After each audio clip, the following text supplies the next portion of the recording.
ભારતના ચૂંટણી પંચે મતદાર યાદીને અપડેટ કરવા અને પારદર્શક બનાવવા માટે સ્પેશિયલ સમરી રિવિઝન પ્રક્રિયા કરવામાં આવી રહી છે। ત્યારે નર્મદામાં એસઆઈઆરની કામગીરી માટે બીએલઓ સાથે દુર્વ્યવહાર સામે કર્મચારીઓમાં રોષ અંગે જોઈએ એક વિશેષ અહેવાલ।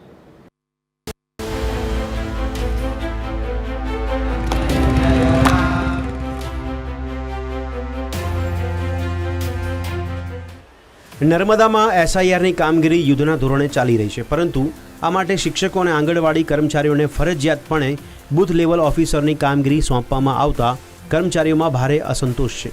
જિલ્લાના 4,69,487 મતદારો સામે માત્ર 617 બીએલઓ હોવાથી યોગ્ય સ્ટાફની નિમણૂક વગર જ આ કામગીરીનો બોજ હાલના કર્મચારીઓ પર નાખવામાં આવ્યો છે।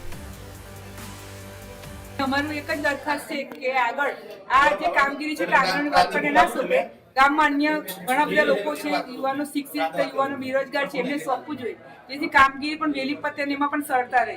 તો ઓલરેડી આંગણવાડી વર્કરને આંગણવાડીનું કામ તો હોય જ છે। તમને ક્યારના કામગીરી માટે અમારા મગજ પર હોય, ટેન્શન ડિપ્રેશનમાં પણ રહેવાય છે। ક્યારના ઓર્ડરો કરી દીધા તમને? ક્યારના ઓર્ડર કરશે મેં ના કહ્યું છતાં પણ અમને ફરજિયાત ઓર્ડર। તારીખ 4 નવેમ્બરથી 6 ડિસેમ્બર સુધીમાં એસઆઈઆરની કામગીરી આટોપવાની હોડમાં ચાલુ શિક્ષણના ભોગે આ કામ કરવામાં આવી રહ્યું હોવાની ફરિયાદ છે। કર્મચારીઓ પાસે દબાણ અને ધમકી સાથે કામ લેવામાં આવી રહ્યું હોવાનો પણ આક્ષેપ છે।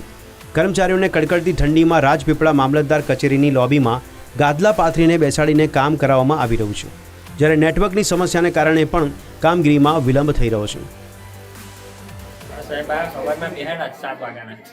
આ લોકોને હવે કામગીરી નેટ ચાલતું નથી।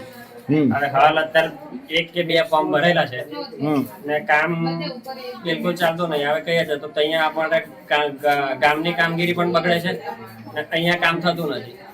તો હવે આ લોકોને બેહાડવાનો કોઈ મતલબ નથી। વાઈફાઈ નું કહીએ છે તો કે છે નહીં, સર્વર ચાલતું નથી, મોબાઈલમાં કામ થતું નથી।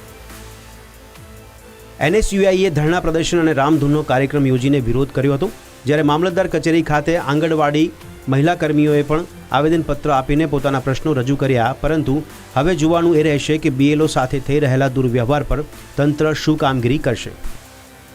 અત્યારે નર્મદા જિલ્લામાં એસઆઈઆરની કામગીરી શરૂ કરવામાં આવી છે અને આ જવાબદારી બીએલઓને સોંપવામાં આવી છે। ખાસ કરીને એમાં આંગણવાડીના કાર્યકરો મોટી સંખ્યામાં છે અને ઓર્ડરો કરી દેવામાં આવે છે અને આ ફરજિયાત કામગીરી કરવામાં આવી રહી છે, જેને કારણે લોકો ઘરે ઘરે જઈને સર્વેની કામગીરી કરી રહ્યા છે, જેમાંથી કેટલાકને તો આ કામગીરી આવડતી પણ નથી, એવા લોકોને આ કામગીરી સોંપવામાં આવી છે। અને આજે મામલતદાર કચેરીમાં 2 માળે બંને માળે પર લોબીની અંદર આ લોકોને બેસાડીને કામગીરી કરવામાં આવી રહી છે। આજે સર્વર પર ડાઉન છે, નેટ પણ ચાલતું નથી, ત્યારે કોઈ કામગીરી થઈ રહી છે અને આ કર્મચારીઓ હેરાન પરેશાન થઈ રહ્યા છે। આ અંગે રજૂઆત કરવામાં આવે છે તો પણ ખાસ કોઈ ધ્યાન કરવામાં આવતું નથી। ત્યારે એ લોકોની એવી માંગણી છે કે સત્વરે આ લોકોને ન્યાય મળે અને વ્યવસ્થિત કામગીરી થાય। દીપક જગતાપ, ટીવી 13 ગુજરાતી, હકથી ગુજરાતી।